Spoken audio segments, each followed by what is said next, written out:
Our next speaker has been the chairman of the judging panel for the Conscious Companies Awards since its inception. Professor Mervyn King has transformed the global business landscape in pioneering integrated reporting, and his work now with the draft of the 5th iteration of the world-renowned King Code of Corporate Governance continues to guide companies worldwide. Please put your hands together for the patron of conscious companies and the Good Governance Academy, the King of Governance, Professor Mervyn King.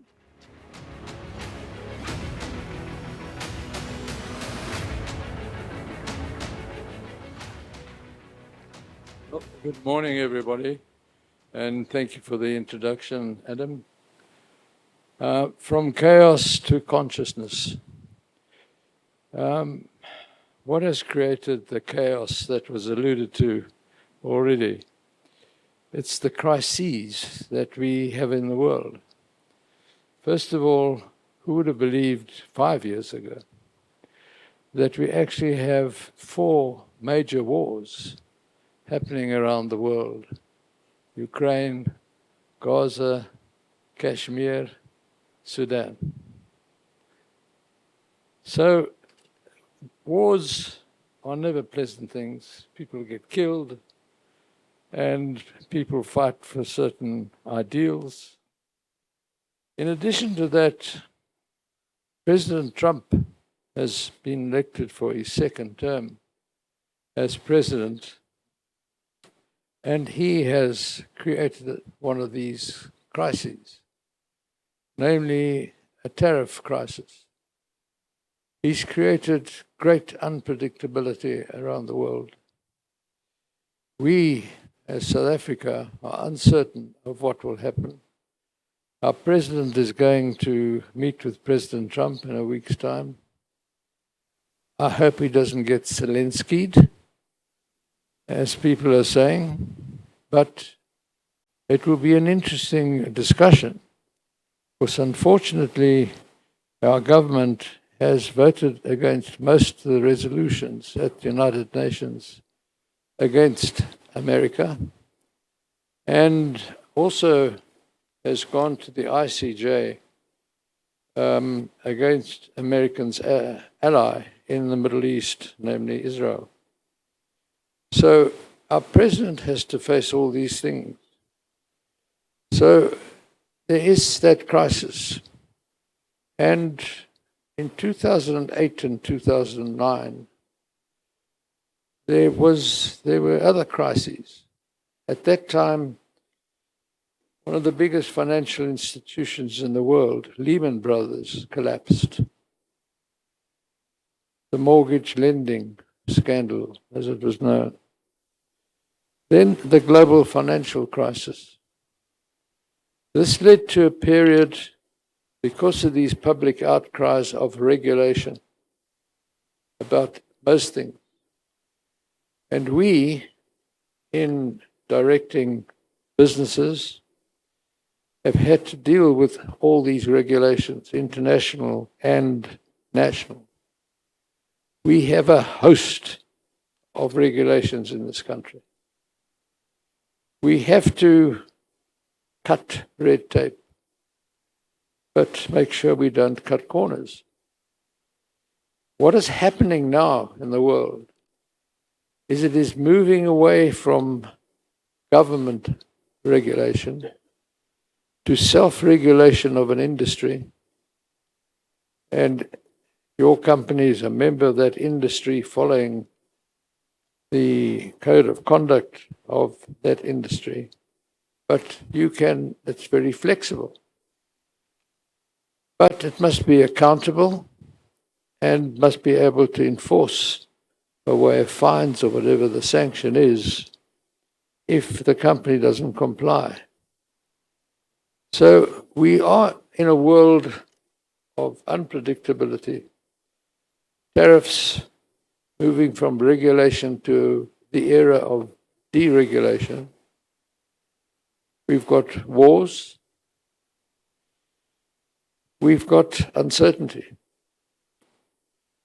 What a time to be the director of a company.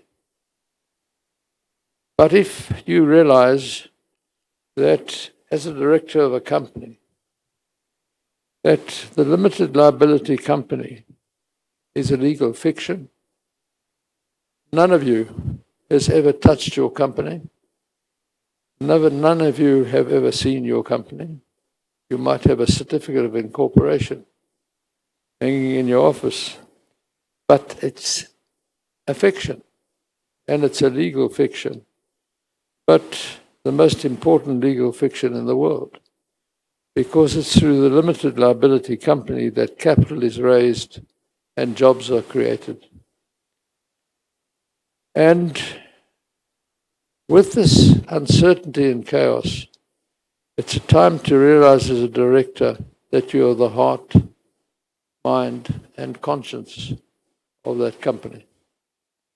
Because the company, by definition, being incapacitated, can't think, can't do, and doesn't have a conscience.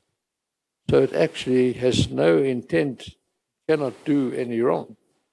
When something goes wrong, its directors should be blamed for the wrong that is committed on society. So conscious companies is a concept which Brenda thought of about 10 years ago, and I agreed to help with the concept because it's fitted in with what I've been preaching for 30 years. And I'm proud to say that it has gone around the world. It's a global phenomenon. On the 3rd of June, I'll be in London, where I'll be receiving a Lifetime Achievement Award for changing the thinking of the accountancy profession forever. And all of you sitting in this room know that I don't know of any organization today, be it a limited liability company or an association of persons, that still thinks in silos. You operate on an integrated basis, and so you should be thinking on that integrated basis. None of us is an owner of planet Earth. You might have title to a property, but all of us are transient caretakers. We're here, and we do owe a moral duty to those who come after us. And being a conscious director helps you to be a good caretaker. So enjoy the day, and thank you very much for listening to me. Thank you. Thank you very much, Mervyn. Really significant, I think, that we build the context once more for our discussions today and our summit, from chaos to consciousness. And the reflection that you brought us as a director, that we are the heart, mind, and conscience of the companies that we lead, and what a time it is to be a director of a company.